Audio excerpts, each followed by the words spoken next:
السلام علیکم ورحمۃ اللہ وبرکاتہ۔ الحمد للہ رب العالمین والعاقبۃ للمتقین والصلاة والسلام علی اشرف الانبیاء والمرسلین نبینا و امامنا و قدوتنا محمد وعلی آلہ واصحابہ اجمعین، اما بعد۔ سامعین کرام، کل ہم لوگوں نے پیارے رسول صلی اللہ علیہ وسلم کا بیان کردہ بنی اسرائیل کے دو نیک بندوں کا واقعہ جو کہ قرض کے لین دین پر مشتمل ہے، واقعہ ہم نے کل سنا، اور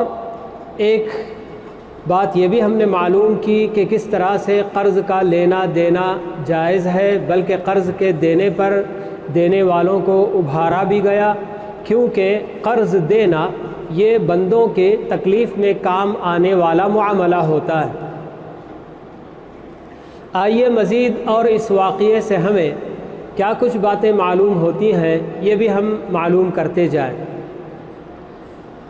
ایک بہت بڑا سبق جو ہمیں اس واقعے سے ملتا ہے وہ یہ کہ قرض لینے والے نے اللہ تعالیٰ کا حوالہ دے کر، اللہ کو گواہ بنا کر اور اللہ تعالیٰ کو ضامن بنا کر قرض لیا تھا۔ تو اللہ کا حوالہ دے کر کوئی بھی معاملہ کرنا، خاص کر کوئی وعدہ کرنا، کوئی عہد و پیمان کرنا یا کوئی چیز لینا اور پھر دینے کا وعدہ کرنا، تو یہ بہت زیادہ اہم ہے۔ اللہ تعالیٰ کا حوالہ دے کر اللہ کے نام پر کوئی اس طرح کا معاملہ کرنے کے بعد اسے بہت زیادہ احتیاط سے کام لینا ہوگا کہ امانت کی ادائیگی ہو یا وعدہ وفا کرنا ہو تو اسے پورا اس کا خیال کرنا ہوگا۔ ہم نے اس واقعے میں دیکھا کہ کس طرح سے قرض لینے والا نیک بندہ جب قرض کی ادائیگی کا وقت آ پہنچا تو اس قرض کو ادا کرنے کے لیے کیسی وہ تدبیر کرتا ہے۔ جب اس کو کوئی کشتی دوسرے پار پہنچانے کی نہیں ملتی تو 1000 دینار ایک لکڑے کے اندر رکھ کر اسے اچھی طرح سے پیک کر کے سمندر کے حوالے کر دیتا ہے، اللہ تعالیٰ پر بھروسہ کر کے۔ وجہ اس کی یہی کہ اس نے اللہ تعالیٰ کو گواہ بنا کر وہ قرضہ لیا تھا۔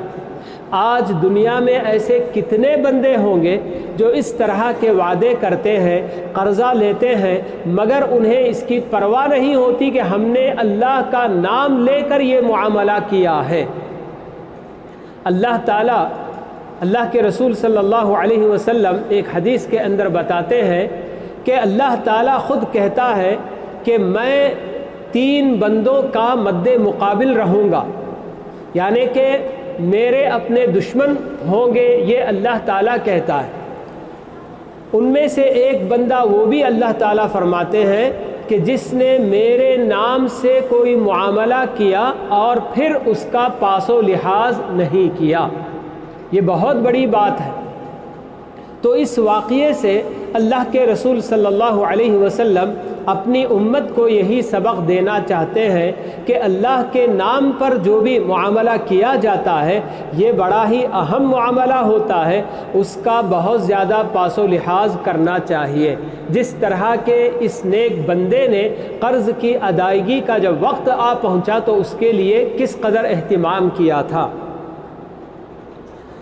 وعدہ وفا کرنا، وقت پر کوئی امانت وغیرہ ادا کرنا، یہ ایک سچے پکے مومن کی نشانی ہوتی ہے، ورنہ اللہ کے رسول صلی اللہ علیہ وسلم نے بتایا ہے کہ منافقین کی علامت ہوتی ہے جو امانت میں خیانت بھی کرتے ہیں اور وعدہ کر کے وعدہ خلافی بھی کرتے ہیں۔ اسی لیے آج کی آیتیں پڑھی گئیں سورہ مؤمنون میں اللہ تعالیٰ نے یہ نیک بندوں کی صفات بتائی، قد افلح المؤمنون کہہ کر کہ ایمان والے کامیاب ہو گئے۔ اور وہ ایمان والے کن صفات کے حامل ہوتے ہیں، ان کے اندر کیا صفات پائی جاتی ہیں، تو اس میں سے ایک صفت اللہ تعالیٰ نے یہ بھی بتائی کہ والذین هم لعہدہم واماناتہم راعون، والذین هم لاماناتہم وعہدہم راعون، کہ اللہ کے یہ نیک بندے وہ ہوتے ہیں جو اپنی امانتوں کا اور اپنے عہد و پیمان کا بھرپور خیال کرتے ہیں، پاس و لحاظ کرتے ہیں۔ تو اللہ تعالیٰ اپنے نیک بندوں کی صفات اس طرح سے جب بیان کرتا ہے تو پتہ چلتا ہے ہمیں کہ امانت کی ادائیگی اور عہد و پیمان کا وعدہ وفا کرنے کا کتنا بڑا مقام اللہ تعالیٰ کے پاس ہوتا ہے۔ پھر اسی طرح سے اس پورے واقعے کے اندر جب ہم غور کرتے ہیں تو ایک بہت بڑا سبق ہم کو یہ بھی ملتا ہے کہ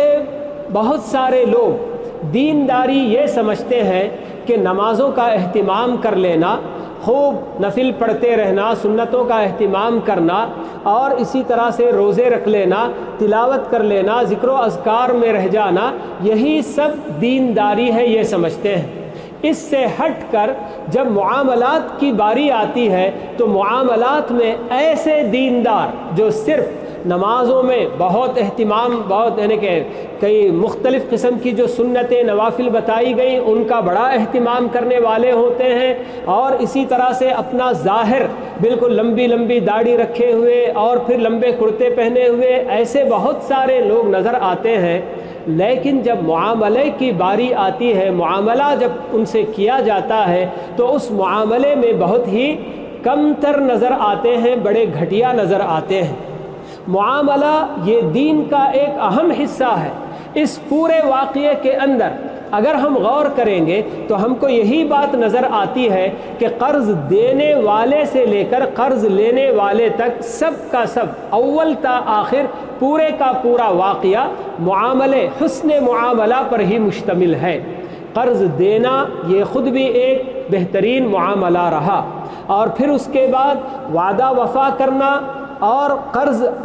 جو وقت طے تھا اس میں ادا کرنے کی پوری کوشش کرنا، یہ بھی معاملے پر مشتمل ہے۔ اور پھر ایک اہم چیز جو واقعے کے آخر میں ہم کو نظر آتی ہے وہ کہ قرض دینے والا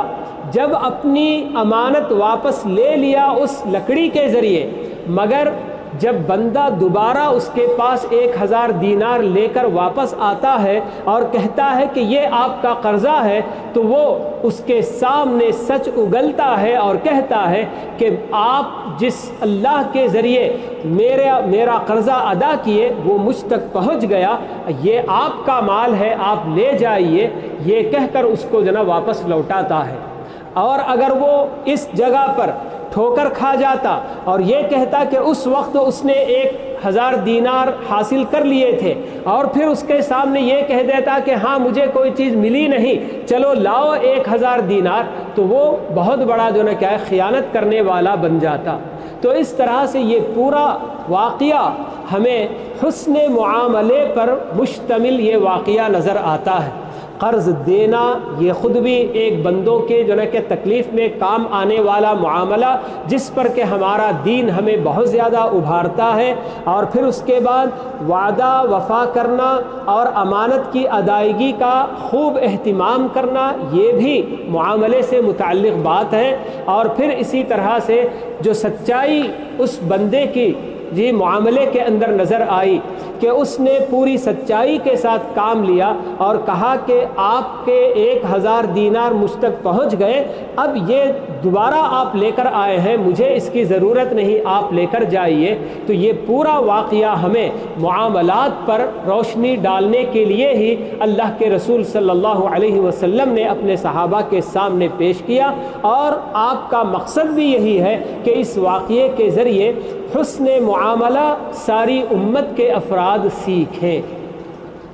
تو دینداری صرف نماز، روزہ اور ذکر و اذکار، تلاوت اس طرح کے یا پھر اپنا ظاہر بالکل کہ دیندار کی شکل میں بنائے رکھنا، اسی پر موقوف نہیں ہے، بلکہ معاملہ بہت اہم چیز ہے۔ معاملہ چاہے اپنوں کے ساتھ ہو چاہے غیروں کے ساتھ ہو، یہ بہت خاص کر لین دین کا جو معاملہ ہوتا ہے، آج کتنے ایسے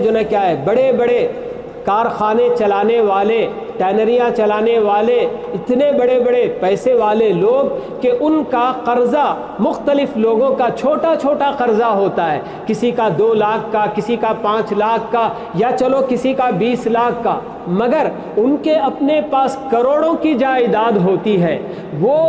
سال میں ایک مرتبہ پوری طریقے سے اپنی پوری فیملی کو لے کر مکے میں بہترین سے بہترین اور قریب سے قریب ہوٹل میں جا کر قیام کرتے ہیں، لاکھوں کا خرچ کرتے ہیں، ان سب کی انہیں کوئی جو ہے فکر نہیں ہوتی ہے۔ اور جو قرضے والے ان کے پیچھے لگے رہتے ہیں اور بار بار ان کی جو ہے کیا ہے آفس میں جاتے ہیں کہ بھئی ہمارا اپنا 2 لاکھ پھنسا ہوا ہے دے دیجئے، 5 لاکھ ہمارا ابھی باقی ہے ادا کر دیجئے، تو کہتے ہیں کہ بھئی ابھی کوئی چیز نہیں ہے، آپ پھر سے آئیے، پھر کسی وقت جب آپ کے لیے ہم جو نا اٹھا کر رکھیں گے۔ اور پھر بڑی مشکل سے کبھی 20,000 دیا، کبھی 50,000 دیا، اس طرح سے ٹرخاتے ٹرخاتے ان کی جو نا قسط وار ادائیگی کی جاتی ہے۔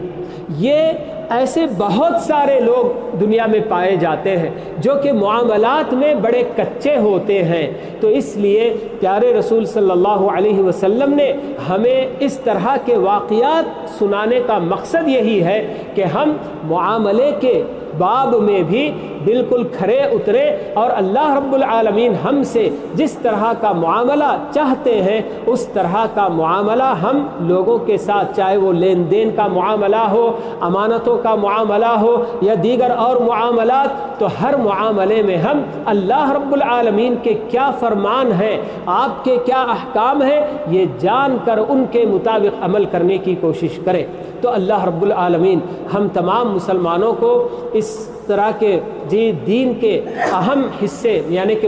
عبادات کے ساتھ ساتھ معاملات پر بھی نظر رکھ کر اللہ رب العالمین کی مرضی کے مطابق اپنے سارے معاملات کرنے کی اللہ تعالی ہم سب کو توفیق نصیب فرمائے، اور اللہ رب العالمین ہم تمام کو قرض کے